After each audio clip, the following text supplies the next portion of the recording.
Hermanos, como ya lo hemos mencionado, ¿verdad? En estudios anteriores, con respecto, hermano, a esta carta a Primera Tesalonicenses, que es, hermano, el primer escrito del Nuevo Testamento, que se cuenta que lógicamente es el que está, hermano, que se conserva, ¿verdad? Que de los más antiguos y de los primeros en ser escritos, ya que lo mencioné en otra ocasión, ¿verdad? Que la Biblia, los libros de la Biblia no están ordenados según el orden cronológico, o sea, la fecha en que fueron escritos.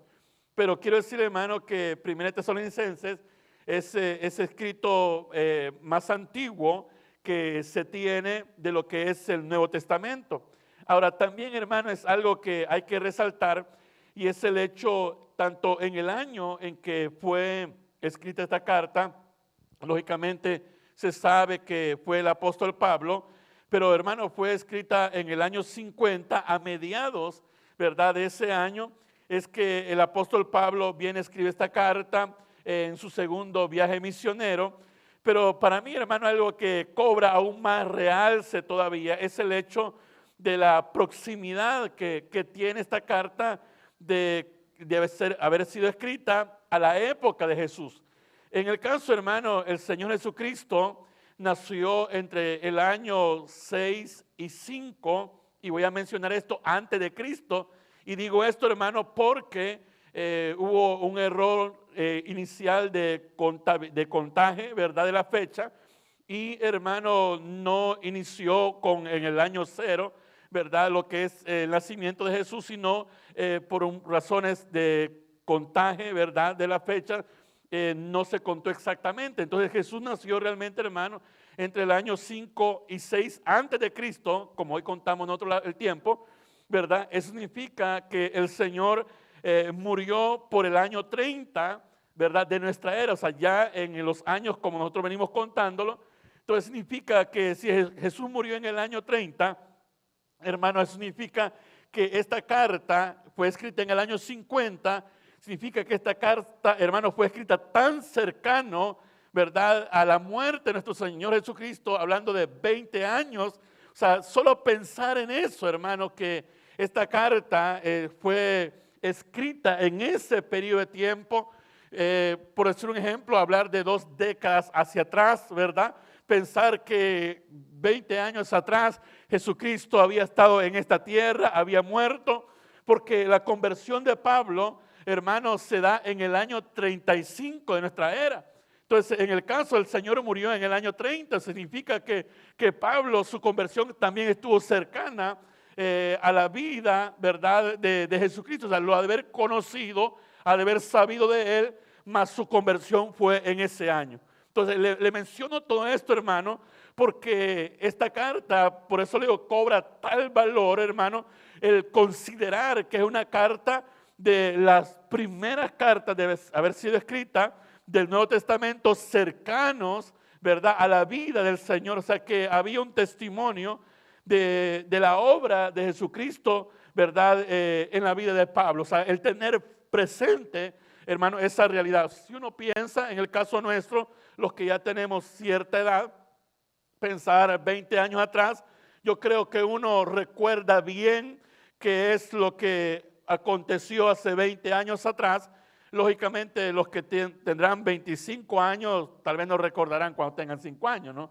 Pero ya una persona de 30 años, 40 años, bien, hermano, puede recordar, ¿verdad?, todas aquellas experiencias sobresalientes que esta persona haya vivido. Entonces, acá, hermano, también, como le digo, por eso cobra para mí una importancia en cuanto a eso. Luego también, hermano, la cercanía que tiene esta carta a los inicios del ministerio de Pablo, ya que, como he mencionado ya, esta carta se escribió en el segundo viaje misionero de Pablo. O sea, cuando ya él, hermano, empezó ese ministerio itinerante, cuando ya el Señor lo llama a lo que es el apostolado.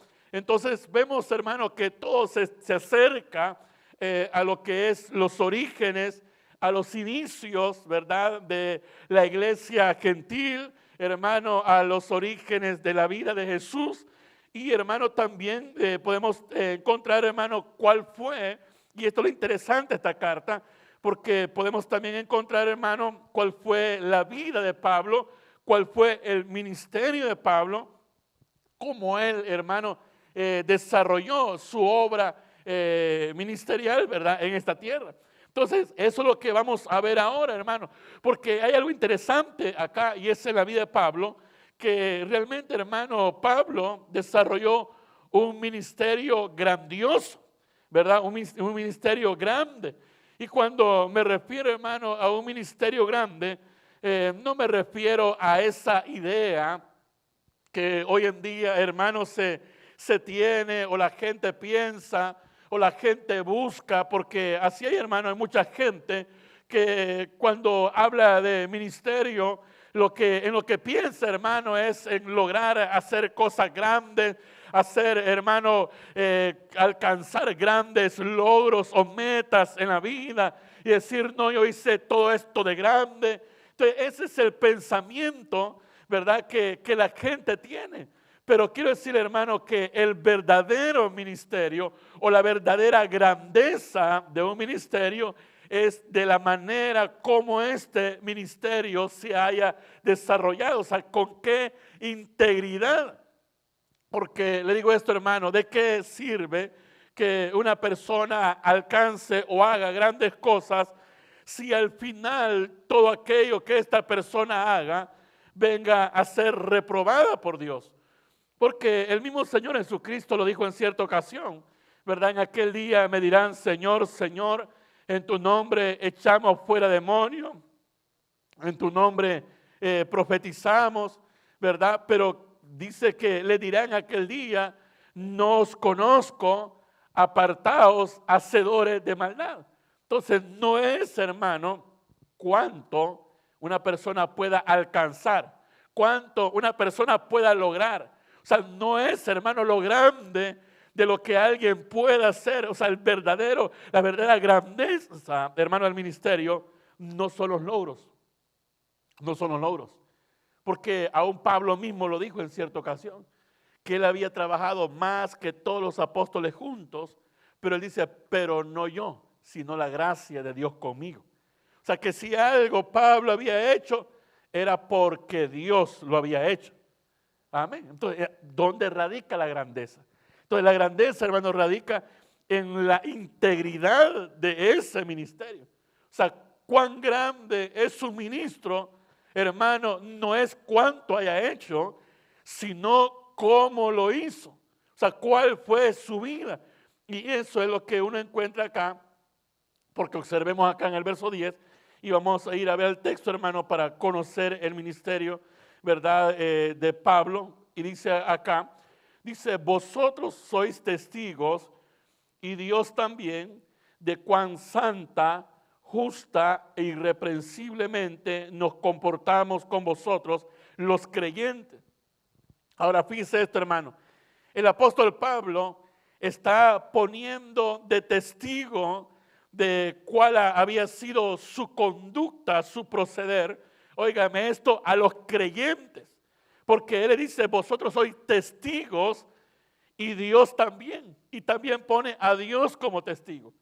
Porque alguien, hermano, puede hablar de sí mismo y decir, no, es que yo soy acá, yo hago esto, yo aquí, yo esto, lo otro. Y puede hablar de sí mismo.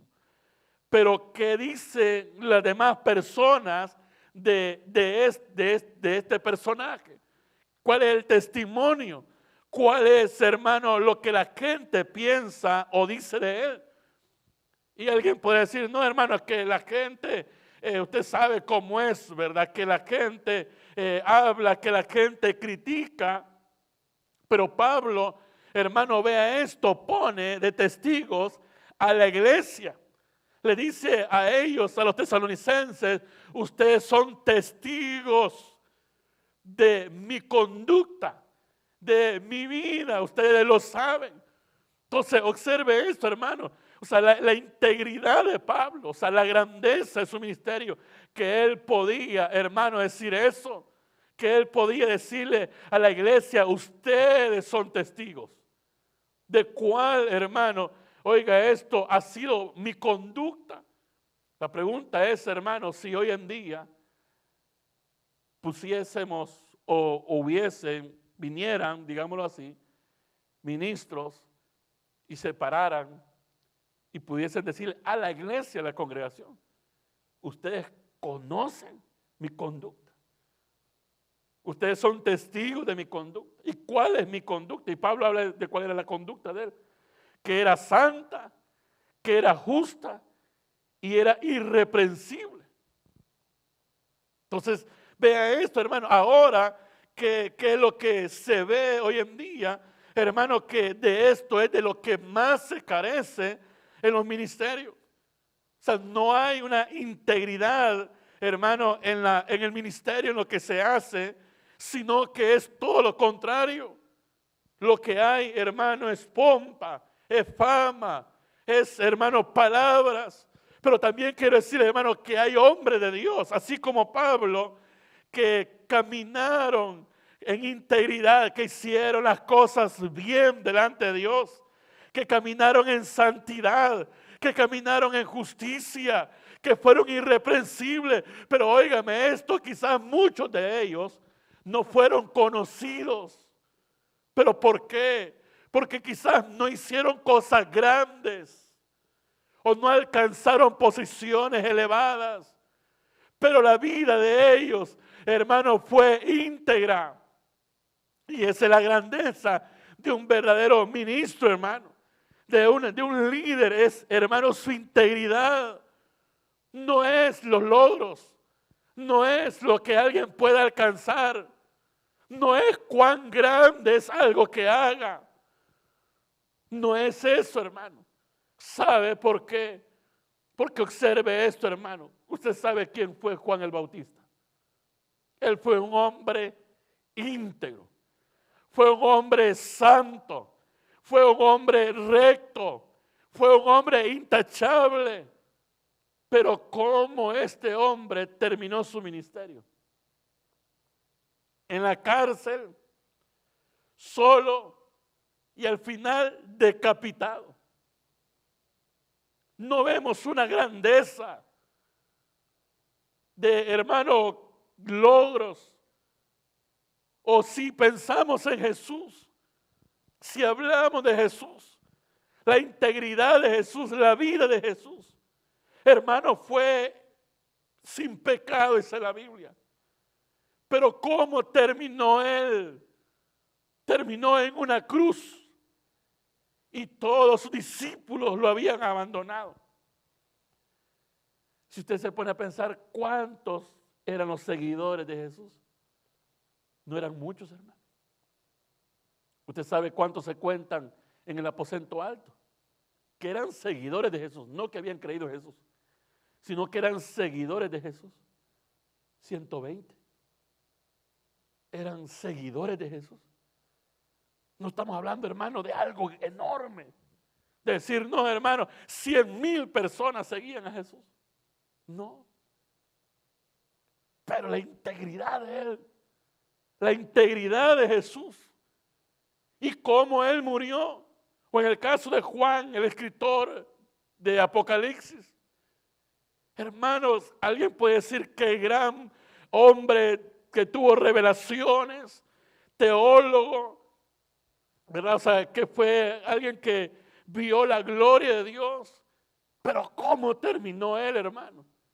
Terminó solo en una isla. Ahí, hermano, pasó preso. O sea, ¿dónde está la grandeza según el mundo? Según la gente. Él terminó solo. Él terminó solo. Porque la verdadera grandeza, y ve esto, y hablamos de ellos. O sea, ¿por qué hablamos de Juan el Bautista? ¿Por qué hablamos de Jesús mismo como en su ministerio? ¿Por qué hablamos de Juan? Pero porque eran hombres, hermanos, que llevaron una vida realmente que agradaba a Dios, aleluya. No era, hermano, simplemente gente que lograba cosas grandes, como cuando Pablo habla de los super apóstoles, ¿verdad? No, él habla de la vida de él. Y esa es la grandeza, hermano, del ministerio. Si usted como cristiano realmente, hermano, quiere ser grande, hermano, en el Señor, no es cuánto alcance, sino la integridad de su vida, de cómo es que usted vive para el Señor. Si vive en santidad, porque Él dice, pongo a vosotros de testigo y a Dios. Pero sabe, cuando se habla de Dios, hermano, está hablando de algo más bien de conciencia.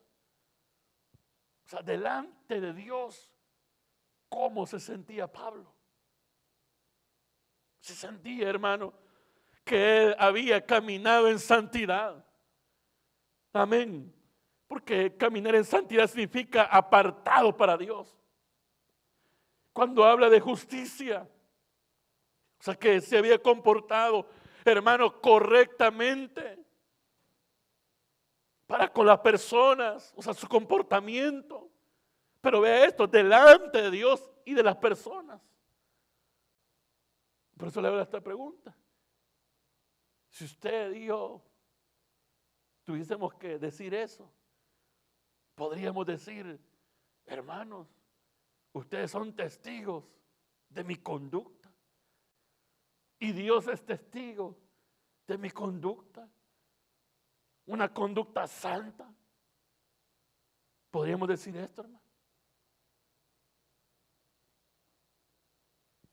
No hay ni un amén, hermano. Que Dios nos ayude, hermano. Porque a veces, hermano, perdemos el objetivo. Perdemos el rumbo de que cuál es lo que deseamos alcanzar en el Señor o ser en el Señor. Porque como cristiano, ¿qué es lo que más anhela usted? Alcanzar una posición, tener fama, tener reconocimiento. Y más hoy en este tiempo que vivimos, hermano. Donde la gente lo que busca, hermano, es que la gente los pueda ver, los pueda admirar, que la gente los pueda, hermano, reconocer. Y por eso, hermano, uno ve, y usted puede darse cuenta en las redes sociales, hermano, que la gente pone tonteras, hermano. Por tal de que la gente esté pendiente de ellos, hermano. ¿Sí o no? Y que les den like. Y como les gusta esta locura aquí, hacen otra peor, hermano. Y van haciendo otra, y otra, y otra, hermano. Hay gente que ni les da vergüenza, hermano, que hasta sus niños ponen ahí, hermano, a hacer locuras. Pero porque la gente lo que quiere es reconocimiento. La gente, hermano, lo que busca es que los demás lo vean. Pero la pregunta es, como Pablo, hablando, hermano, de su ministerio, o sea, cómo él vivía. Y por eso dice acá, vosotros sois testigos. Y Dios también de cuán santa, justa e irreprensiblemente, dice, nos comportamos entre vosotros los creyentes. Aleluya. O sea que, hermano, Pablo llevó esa vida, ¿verdad? Una vida realmente, hermano, pura, correcta, hermano, y sin culpa. Esa debe ser, hermano, la meta y el objetivo de todo creyente. Que usted puede decir, hermano, yo llevo una vida santa. Amén. Pero usted sabe que es una vida santa, ¿verdad? Una vida santa significa una vida piadosa, o sea, apartada del pecado, apartada del mundo y consagrada para Dios. Y luego, hermano, cuando habla de justicia o justa, habla de una vida correcta. Que usted dice, hermano, no, yo sé, hermano, yo trato de cada día vivir una vida correcta delante de Dios. Yo trato, hermano, de llevar una vida realmente recta. No, hermano, es esa vida que, hermano, a veces ni se sabe si realmente, hermano, es cristiano o no es cristiano, si realmente está en comunión con Dios o no. Y luego dice irreprensible, o sea, sin culpabilidad. O sea que él, hermano, él no se sentía señalado de nada ni por nada. Pero los creyentes de hoy, diga, hermano, ¿de qué no están señalados los creyentes? ¿De qué no? Porque hemos perdido el objetivo. A veces nos conformamos con pertenecer a una iglesia, con tener un privilegio, una posición o alcanzar, hermano, que algo.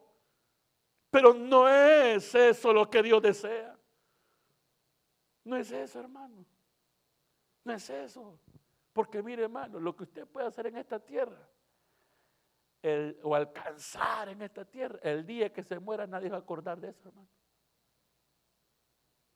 Oiga lo que le estoy diciendo. Nadie se va a acordar.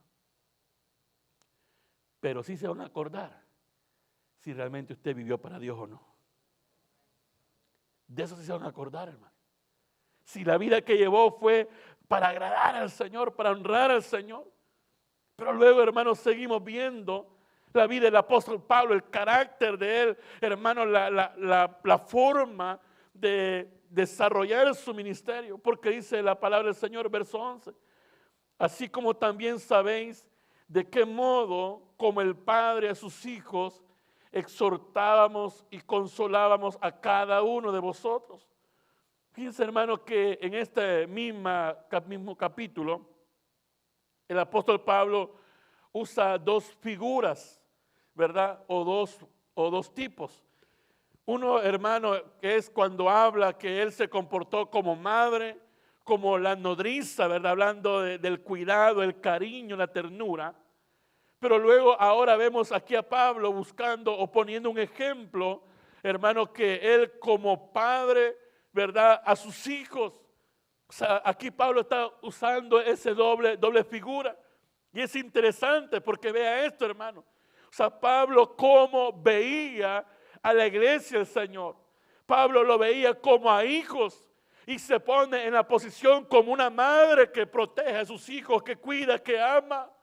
Pero luego, hermano, viene y se pone como un padre, aunque él lógicamente no era un padre biológico, pero sí era un padre, hermano, espiritual para ellos. Y en esa posición de padre, cómo él actuaba. Porque vea esto, hermano, Pablo prácticamente, si podemos decirlo, él fue madre y padre para las iglesias. O sea, él tuvo el balance de lo que es ser madre y lo que es ser padre. Pero normalmente a veces en la familia, en las parejas, hermano, no sé si usted se ha dado cuenta, que a veces el esposo le dice a la esposa, no, es que tú eres muy blandita con los niños. Que mira esto, que tú todo les consientes, que mira ahí cómo los contempla. Esa es la crítica, ¿verdad?, del padre. Y luego viene la madre y dice, no, es que tú eres muy estricto. Entonces, a veces, hermano, ni el padre hace su función, ni la madre hace su función. Pero vemos aquí a Pablo, hermano, con la iglesia, haciendo esa doble función como madre y como padre, pero de la manera correcta. Oiga esto, hermano, para formar a la iglesia. O sea, por un lado, ternura, ¿verdad? Abrigo, protección, cuidado. Pero por otro lado, hermano, vea acá lo que él está diciendo acá.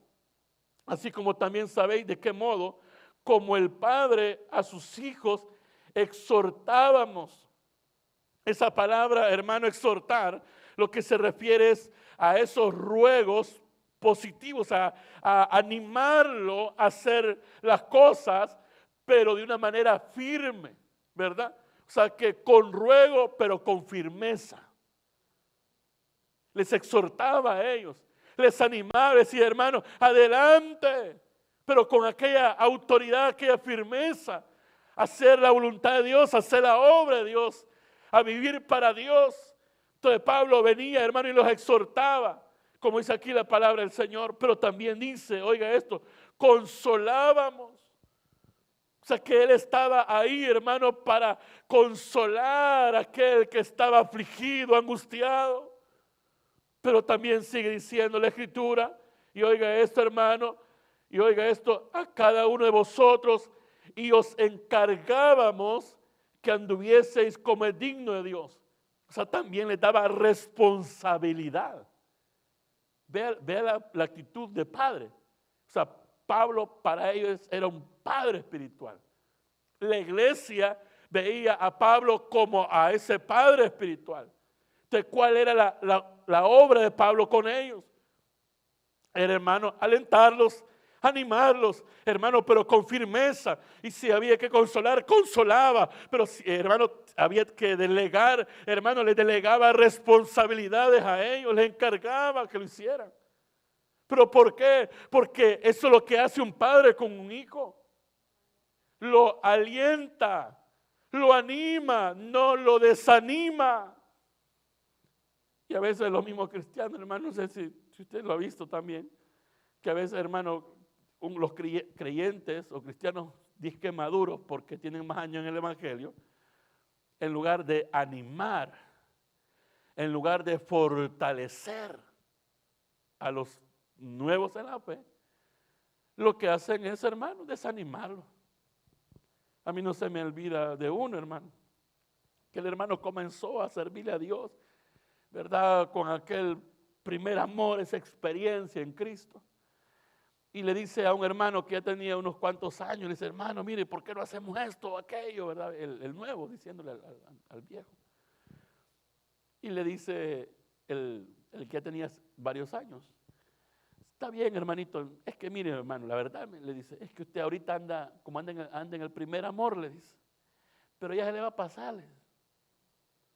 Mire qué bueno este hermano. O sea, que él ya se le había pasado entonces. Ya no estaba viviendo para Dios. Ya no se estaba entregando para Dios. En lugar, hermano, de ser de inspiración, de motivación, lo que estaba haciendo, hermano, era desanimándolo, no animándolo, exhortándolo. A decirle, hermano, sigue adelante, no se quede. Haga la obra del Señor. Y eso, hermano, pero a mí me llama la atención esto, porque Pablo, hermano, viene y se presenta como un padre hacia ellos y lo ve como a hijos. Ahora, yo quiero que usted observe esto, hermano, y para que usted pueda entender el carácter, la dimensión y la relación que hay, hermano, óigame esto, de la iglesia, ¿verdad? De los creyentes con los ministros. O sea, la relación, óigame esto, hermano, es de padre a hijos. Oiga lo que estoy diciendo, hermano. De padre a hijos y de hijos hacia padres. Entendiendo esa relación, porque dice como a padre. O sea, que esa debe ser la relación que debe haber en la iglesia. Y si uno entiende esa relación, hermano, va a comprender también lo que Pablo mismo está diciendo. Oiga esto, él habla de exhortar, de alentar con firmeza. Entonces significa que el ministro lo que hace con los creyentes es animarles.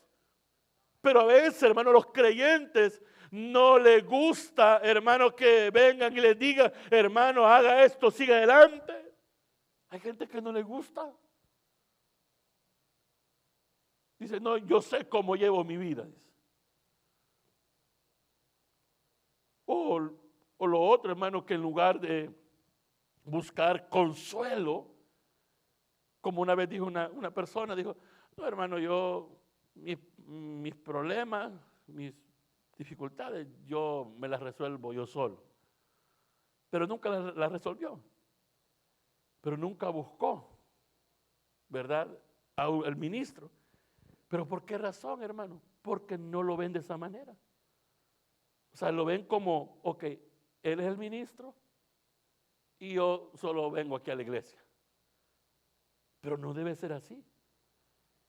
Y por eso, hermano, que cuando un ministro le diga, hermano, no haga esto, haga lo otro, sabe, hermano, yo ya se lo he dicho a ustedes, por lo menos a los que son líderes, se lo digo, hermano, cuando uno los corrige, cuando uno les instruye, cuando uno dice, hermano, esto, aquello, no lo haga o sí hágalo, hermano, lo está haciendo uno no por egoísmo, no por nada, porque, hermano, uno ha entendido que uno es como padre para la iglesia.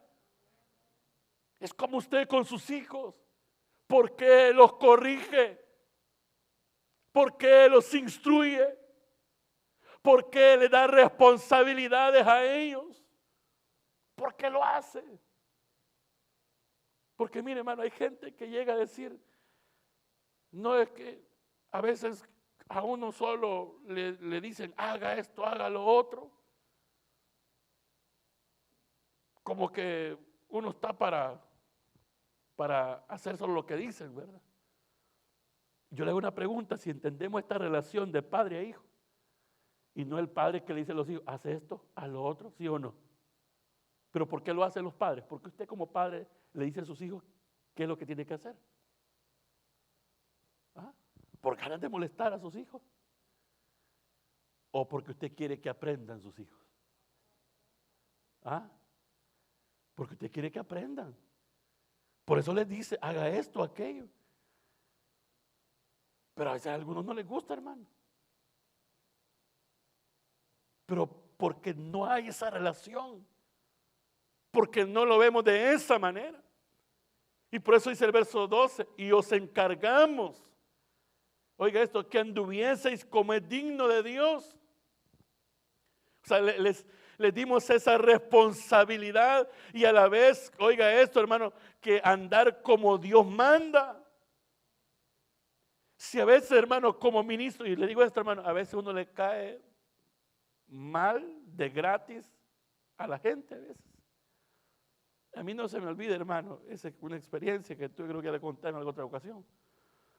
Había un hermano nuevo en la fe, trabajábamos juntos, pero con este hermano, como él era nuevo, era inmaduro, era impulsivo, era de todo, hermano.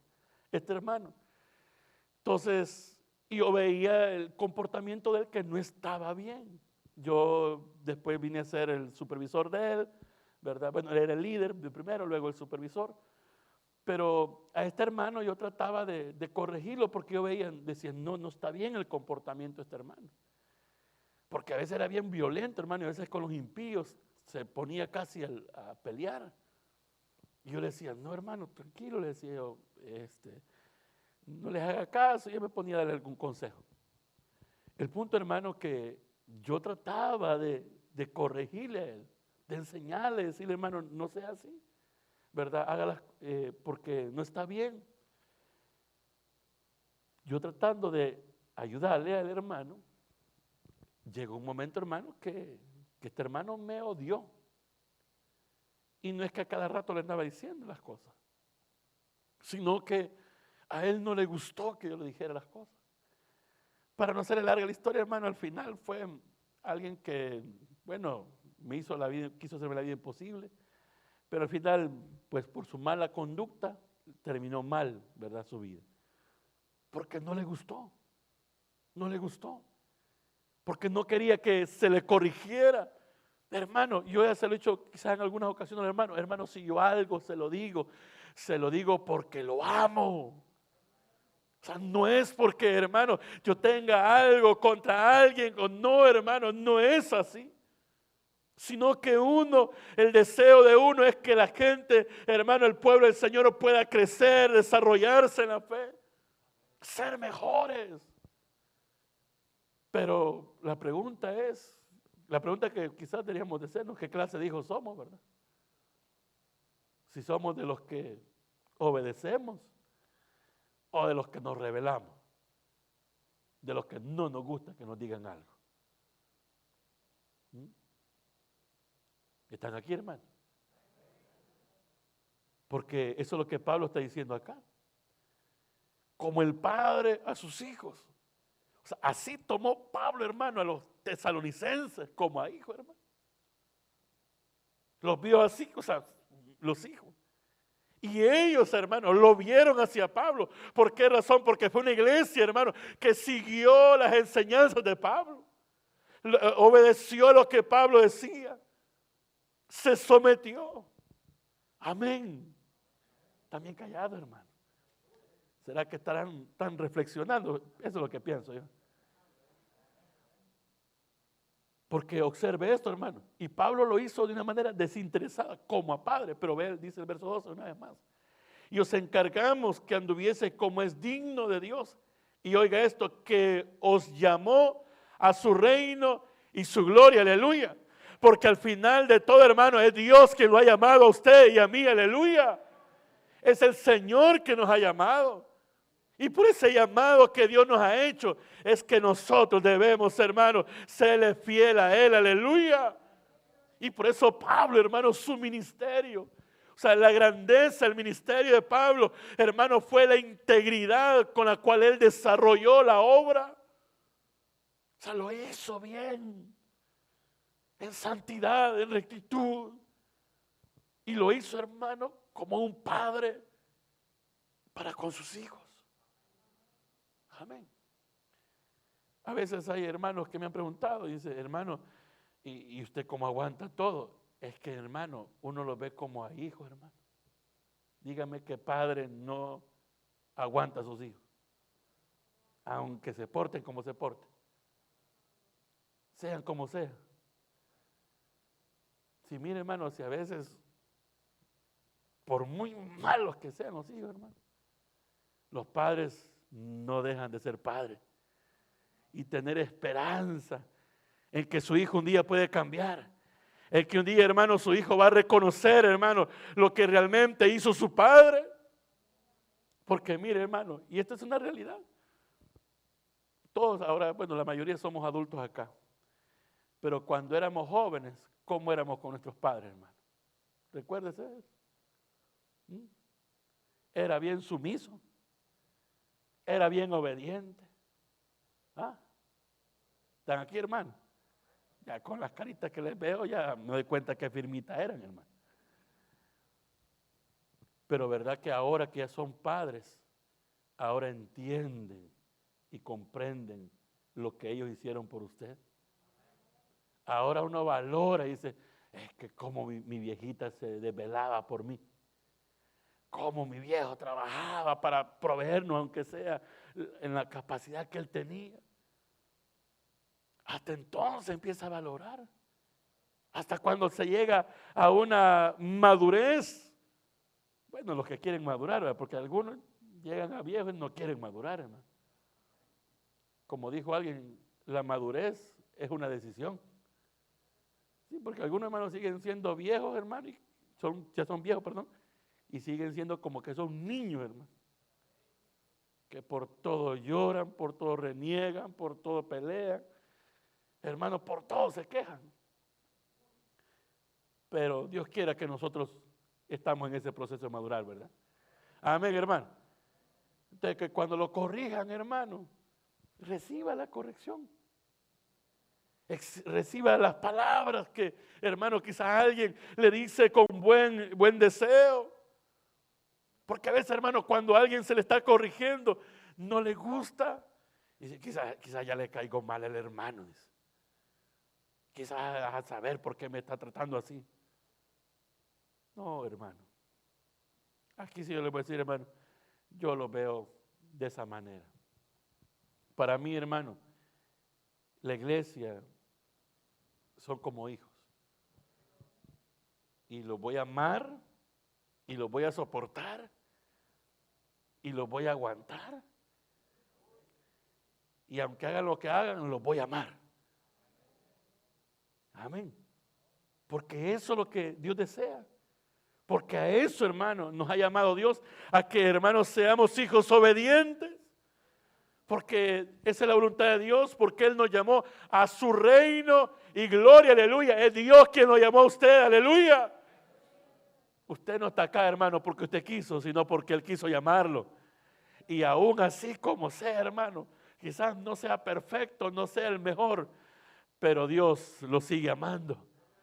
Dios lo sigue viendo como a su hijo. Y entonces honremos, hermano, honremos lo que Dios ha hecho en nuestra vida.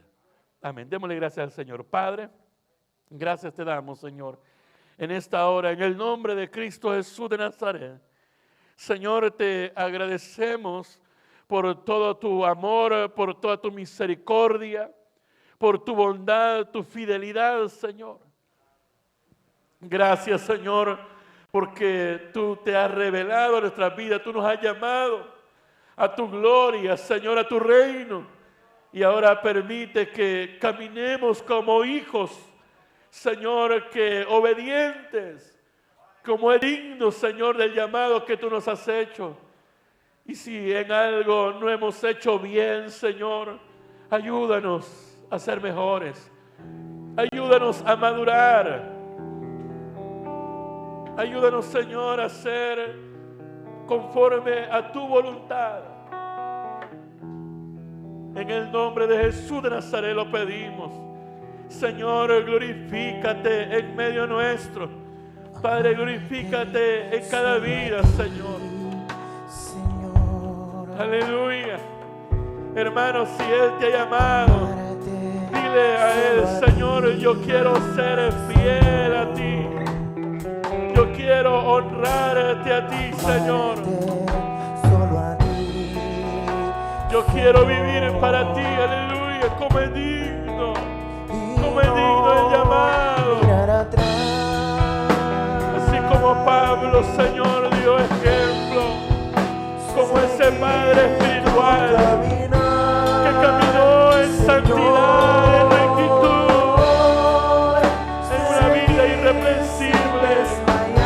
Así que podamos nosotros aprender de ti, oh Dios, a vivir en santidad, a vivir en rectitud, Señor, ayúdanos, aleluya, y no mirar atrás,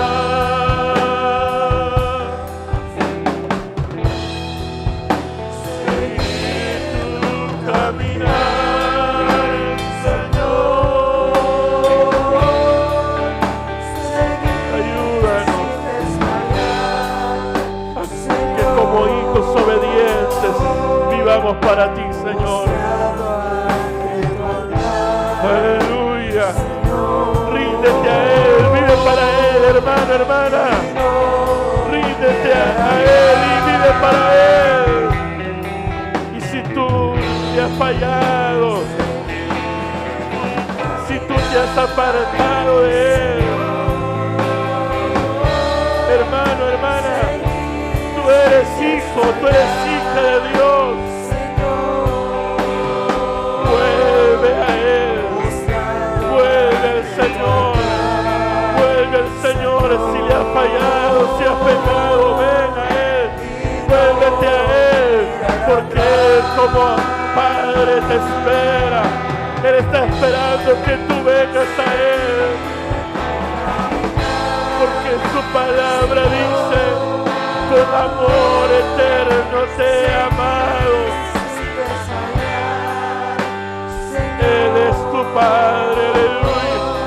Si alguien que desea aceptar a Cristo o desea reconciliarse con el Señor, que sabe que ha pecado, que ha fallado, hoy es el momento para que usted venga y se ponga cuentas con el Señor.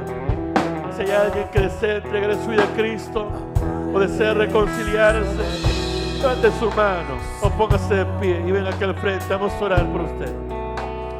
Venga el Señor. Si usted le ha fallado, si ha pecado,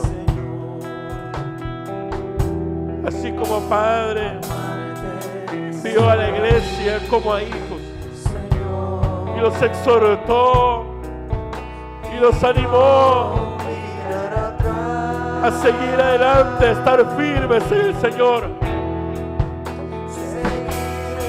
Así el Señor quiere obrar en tu vida en esta noche. Si tú le has fallado, si tú has pecado, venga el Señor. Retoma tu caminar en Él y vive para Él, aleluya. Sí, Señor, aleluya. Digámosle esta alabanza. Todos digámosle esta alabanza, hermano, hermana. Hermano, hermana, dile a Él, aleluya.